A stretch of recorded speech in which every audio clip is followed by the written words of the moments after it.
repeating over and over to myself in the dark, eating cold food from a can with my fingers. My name is Catherine Collins. I am Catherine Collins. As if I can force the world to acknowledge my existence. Time has ceased to exist in any real terms. I'm reduced to marking out the days on the walls. Like a cave woman.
What have you done to your face? It's nothing.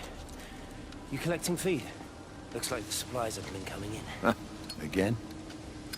Phones are all strange. Can't pinpoint the logic of transmission. You what? What are you doing with that paint? Means the EMC are actually moving at the proper speed. Listen, Frank. Have you heard anything on the radio about a flu outbreak? Doesn't seem much like flu to me. They're shutting down access to the valley to try and isolate it. No, something about the phones. I can't put my finger on it quite yet. What are you talking about? Hey, I'm still talking to you. Where are you going?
You look well. I don't. But thank you. You too. How are you settling in? Nothing changes around here. I mean, it's great to be back. It still feels like home, I suppose. In a funny kind of way. It's been a long time, Stephen. Last time you saw me, I could still walk properly. You look pretty good to me. Stop it. For what it's worth, I'm sorry about how things worked out. Or didn't. Or didn't, right. Do you think you made a mistake leaving? My mum tells me it's never too late to change things. To put things right. Funny. It's just what she said to me the other day. I have been wondering what she meant by that. That's embarrassing. Sorry. Maybe I should go. Why? Stephen, we're both married. I don't think this is a good idea. What isn't? We're just two old friends having a drink, that's all.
daft old bird walking all the way out here for it. You know Charlie would have dropped it off. What, and have that stinking great lorry of his poisoning my birds? He shouldn't be driving it on these lanes. It's a hazard. I think he was hoping he could have a word with you about Frank. There's nothing to say. Oh, listen, Wendy, they might all be scared of you, but that's not going to work with me. You're 68 years old. Grow up. Talk to Frank. How dare you speak to me like that? Give me my bird feeder right now. Promise me you'll drop by and see your brother. Megan Holloway, give... Not a chance. Promise me. It's for your own good, and you know it. You are a shamelessly manipulative and difficult woman. It's no wonder Charlie adores you so much. No wonder I do what? No wonder you never finish what you start. I thought I told you to check the incoming stock orders. Wendy, one bird feeder for you. I'll tell Frank you'll stop by. Oh! Charlie, stop mooning around and stick the kettle on. Make yourself useful.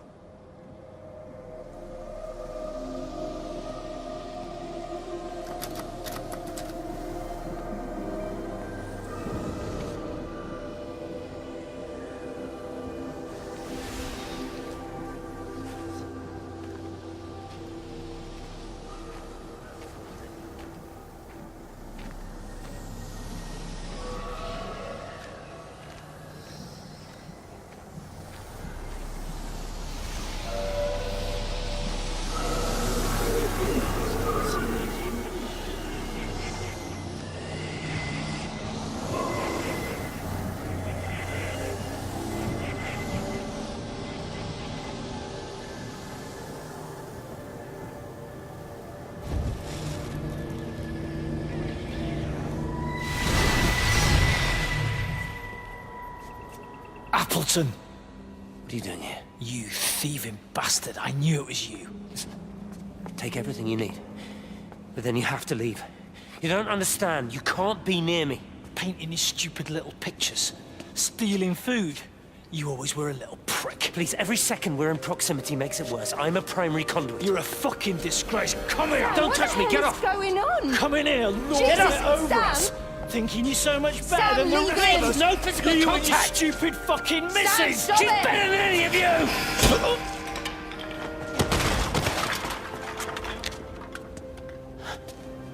Sam.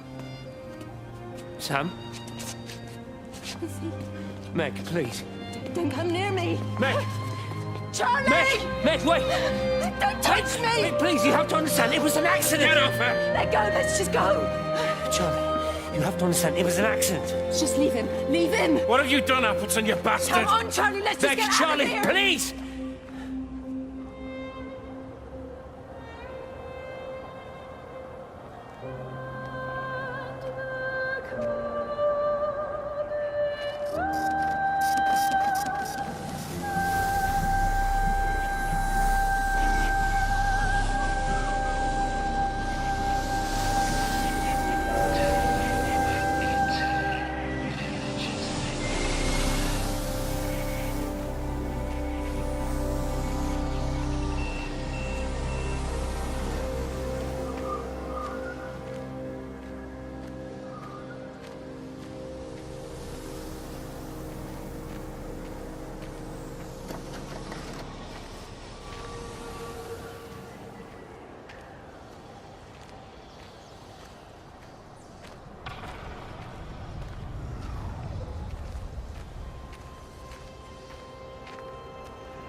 Station Master's house. Howard Lantham speaking. Howard, it's Clive. Clive Smith. I need you to listen to me and not ask questions or interrupt. Can you do that? Yeah, I can. But why are you calling? The Emergency Measures Committee is imposing a quarantine around the valley. We've got an influenza outbreak in the village. We're suspending rail services, and we're also going to be shutting down the roads for a bit. You're going to be dealing with some anxious people, Howard, so you need to explain it's all under control, and we'll be back to normal in a few days. All right. Open up the emergency store. There's posters and boards, along with a bunch of stuff that hasn't been used since the war. Grab anything you think might be useful. I need you to close up any unoccupied buildings, put posters up, that sort of thing. Make sure everything is all squared away and shipshape. You are a military man, I'm sure you understand that. Everyone doing their bit, following their orders. All right? All right. I think. Good man. I knew we could count on you. Ah, Jesus, Maze. What the hell was that?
When I was a kid, my dad found a fox.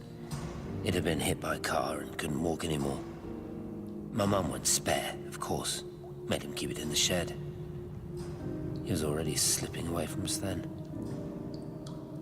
He spent hours with that fox, telling it all about Italy and the villages they bombed there. I was jealous, I think. The fox got more of my dad than I did. But it was dying, that was clear. So one day, I snuck out, took it a sandwich for food. I was only 8. When it bit me, I remember the anger, the shock, the hurt. Running in, screaming from the garden. My mum panicking about rabies. My dad beat it to death with a spade. Later I found him crying. I'd done it, Ken's son. That's what he said. I'd done it, Ken, it was hurting you. That's just a poor, dumb, dying animal. It doesn't know it's hurting us. Christ help us, it's left the valley. It's everywhere now. It's been 3 hours since the planes went over. I haven't been able to reach anyone on the shortwave. I'm beginning to think I may have made a terrible miscalculation.